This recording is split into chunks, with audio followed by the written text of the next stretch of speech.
Hello, this is Badri, starting off on session 1 for 4th grade. This is about a kid, Eric, who has a twist, and his buddies need to come up with a way to stabilize his knee, and that is the basic framework of the exercise. To remind everybody, by now the kids would have gotten the 4th grade books already for a week, 2 weeks or so. The teacher may have read the books out loud to the kids, and they should be able to, at the minimum, start talking about what STEM itself is. As you know, STEM is science, technology, engineering, and math. This was a program funded by the government, and the material was created in order to encourage kids in the United States to take a greater interest in science in preparation for future careers in it, or even if they do not have a career in science, to have a better understanding and appreciation of it. Because at the end of the day, if you do not work in any of the STEM subjects, you still are, in today's world, a user of STEM subjects. And that, in the underlying world, is the reason why we're even looking at STEM. Then the question is, what is technology? A lot of things around us is technology. At the end of the day, anything that is created in order to solve a problem or meet a need is technology. So classic examples, aside from the cell phones and the rockets, a paper cup is technology because it is something that was created in order to hold a liquid. A system is technology, a process, and so on and so forth. So, quick question, does technology always move? Obviously, the answer is no. Is it only a smartphone? Does it require electricity? And the reality of the matter is the answer is sometimes to every single question of these. One of the most exciting things to remind kids is that they aren't too young to start thinking about being an inventor, applying STEM in their day to day lives. The examples shown here on the screen are technology items that were created to address a need, design a process, or make it more efficient to do various things by kids not too much older than 4th graders. And there is no reason why they should wait. So, to remind everybody, technology is anything or anyone that creates or gets created in order to solve a problem or meet a need. Then the question is, who makes technology? An engineer makes technology. So who is an engineer? An engineer uses STEM in order to solve a problem. There are many kinds of engineers, and they each specialize on the use of technology in specific areas in order to address problems that arise in those areas. Speaking of which, let us look at an engineering story. And the story is about a kid named Eric in the Black Forests of Germany. And the kid is going out on his skateboard. Quick review about what a knee is, and some of this is again, remember, covered already in the book. The knee has ligaments, it has a couple of bones coming together, there is some muscle behind the scenes, and the knee has a certain freedom of movement. A knee, if you look on the screen, is expected to bend in this form, but if the knee bends the other way around, it's not really a comfortable experience for the individual, and therefore there is a certain range of movement of the knee, but the other ranges of movement are not appropriate. And what happens to Eric? He goes on a camp, his foot gets caught, and he disturbs a hornet's nest. The hornets then try to chase him, he slips, he falls, he loses his compass, all kinds of things happen. But at the end of the day, we have a hurt kid in our hands.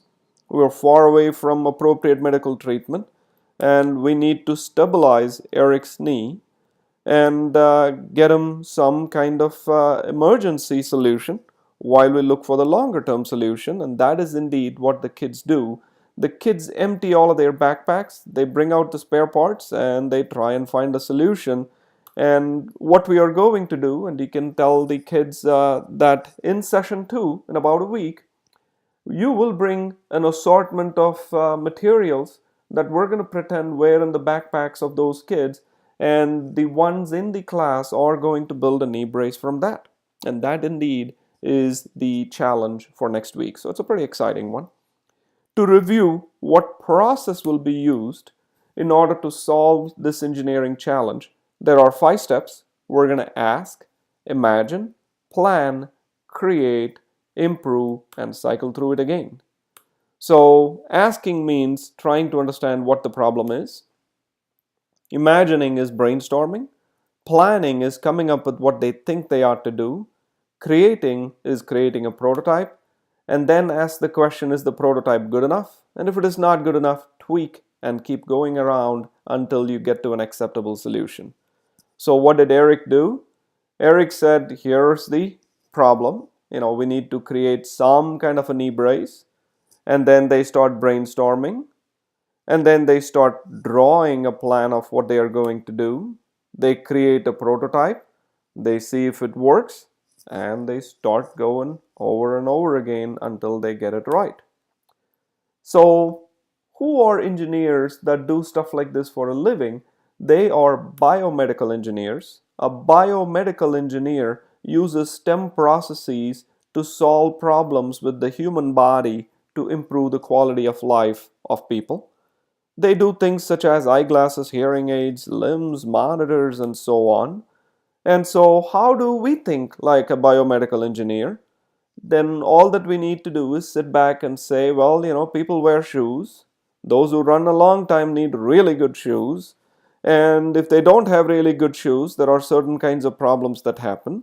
And, what can we do to make the shoes better? This is just an exercise to get kids in the class to say, gee, what would I do if I were a biomedical engineer? So you are going to start defining a problem and then applying the STEM process in order to come up with a solution to the problem. There are no perfect answers. The object here is to just get the kids to participate and think using the engineering design process and walk towards what they need to do. So now let's very quickly review how the human knee is designed. Behind the skin, there are literally elastic tape looking things called tendon. The tendon holds things together. The bone is what bears the weight. The ligament is a stretchy part that holds multiple bones together. And that's about it. And then there is muscle. The muscle gives strength in order to pull the bone and move it from one part to the other. And that's kind of what happens behind the knee. Then the question is, what is range of motion? And as I indicated before, if you try to lift your foot, it is going to lift up to a certain level, and then your knee bone is going to say you're not going to go any further.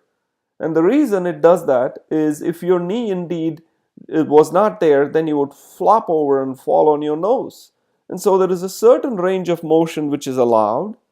And right here is a goniometer. The goniometer says you can bend backwards, you can bend to a reasonable vertical degree, but you are not going to bend past that. And in the kit that you will see in the next week, there will be a goniometer to measure and make sure that you are preventing inappropriate motion. So then the question is, what is a knee brace? And everybody by now has seen what a knee brace is, and it supports your weight, it enables you to put weight on your knees, it at the same time provides stability, and it also makes sure that you do not bend it past the point where your human body doesn't normally bend. And they come in colors and all of the other stuff for adaptation. So then the question is, what is the appropriate range of motion? And there is a design process again that is used in order to come up with it.